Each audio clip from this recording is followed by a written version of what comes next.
ગુજરાતમાં છેલ્લા કેટલાય સમયથી બધા જ રાહ જોઈ રહ્યા છે કે હવે વરસાદનો નવો રાઉન્ડ જે છે ક્યારે શરૂ થવાનું છે।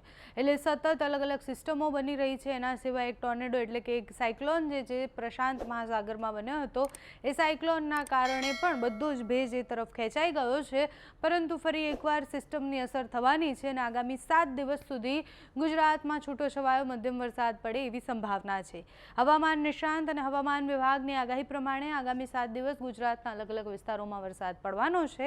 પહેલા આપણે વિંડીના માધ્યમથી જોઈએ તો તમને અત્યારે દક્ષિણ ગુજરાત અને મહારાષ્ટ્રના પટ્ટા ઉપર વરસાદ દેખાતો હશે।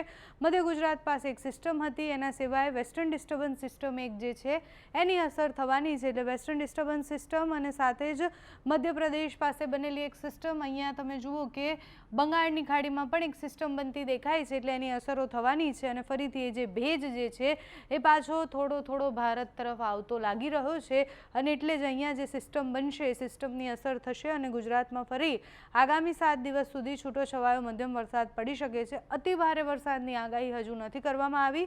23-24 તારીખ સુધી દરિયાકાંઠાના વિસ્તાર દક્ષિણ ગુજરાતમાં ભારે વરસાદ અમુક જિલ્લાઓમાં પડે એવી સંભાવનાઓ અત્યારે દેખાઈ રહી છે।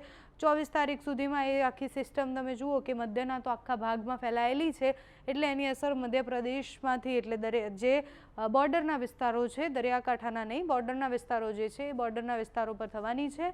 ઉત્તરના ભાગો પર પણ એની અસર થશે, કારણ કે વેસ્ટર્ન ડિસ્ટર્બન્સ સિસ્ટમ જે છે એ અહીંયા તમે જુઓ કે દિલ્હીથી પસાર થઈ રહી છે, એટલે એની અસરો થવાની છે। હવામાન નિષ્ણાંત અંબાલાલ કાકાની આગાહી પ્રમાણે પણ જોઈએ તો એમનું એવું કહેવું છે કે ગુજરાતમાં હવે આગામી 7 દિવસ સુધી વરસાદ પડે એવી સંભાવના, છૂટોછવાયો વરસાદ પડી શકે છે। તમે જુઓ કે ભેજ અને પવનો ક્યાં જઈ રહ્યા છે, તો અહીંયા જઈ રહ્યા છે। અહીંયા એક સિસ્ટમ છે, અહીંયા એક ચક્રવાત બન્યું છે અને એ ચક્રવાતના કારણે બધા પવનો એ તરફ ખેંચાઈ રહ્યા છે। સાથે જ તમે જુઓ કે અહીંયા તાઇવાન પાસે પણ એ સ્થિતિ છે। એના સિવાય અલગ અલગ જે સિસ્ટમો બની છે પ્રશાંત મહાસાગરમાં, એ તરફ બધા જ ભેજ ખેંચાઈ રહ્યા છે અને એટલે જ આપણે અત્યારે ભેજ નથી અને એના કારણે વરસાદ પણ નથી પડી રહ્યો। એટલે અત્યારે તમે જુઓ કે આ સ્થિતિ છે, બંગાળની ખાડીમાં વધુ એક સિસ્ટમ બનવાની સંભાવના છે। 24 તારીખ સુધીમાં એ સિસ્ટમ બને અને એના પછી ગુજરાત ઉપર અસર કરે એવી સંભાવનાઓ અત્યારે દેખાઈ રહી છે। હવામાન નિષ્ણાંત અંબાલાલ કાકાની આગાહી શું કહે છે, કયા જિલ્લાને સાવધાન રહેવાનું છે તે સાંભળો। આગામી 48 કલાકમાં ગુજરાત, સૌરાષ્ટ્ર અને દક્ષિણ ગુજરાતના ભાગોમાં વરસાદ ઝાપટા પડવાની શક્યતા રહેશે। આગામી 24 કલાકમાં અમદાવાદ, મધ્ય ગુજરાત, વડોદરા, આણંદના ભાગમાં પણ વરસાદ ઝાપટા પડવાની શક્યતા રહેશે। આ ઉપરાંત લગભગ સૌરાષ્ટ્રના ભિન્ન ભાગોમાં પણ વરસાદ ઝાપટા પડવાની શક્યતા રહેશે। દક્ષિણ ગુજરાતના ભાગોમાં પણ વરસાદ ઝાપટા પડવાની શક્યતા રહેશે। ઉત્તર ગુજરાત, સાબરકાંઠા, અરવલ્લીના ભાગોમાં પણ વરસાદ ઝાપટા પડવાની શક્યતા રહેશે। અને હાલમાં જે મિસો વેવ જે છે તેના કારણે ગુજરાતમાં જ્યારે એક્ટિવ ન હોવાથી વરસાદ થતો નથી।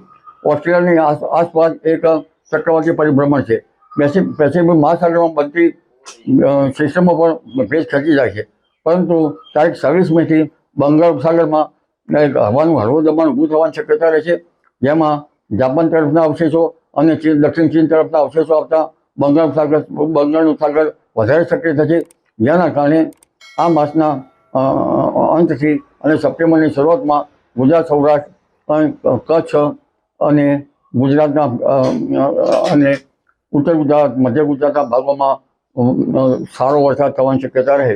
ક્યાંક ભારે વરસાદ ઝાપટા પણ પડી શકે। આ વરસાદી ઝાપટા કૃષિ પાકો માટે સારા ગણાય છે। જી।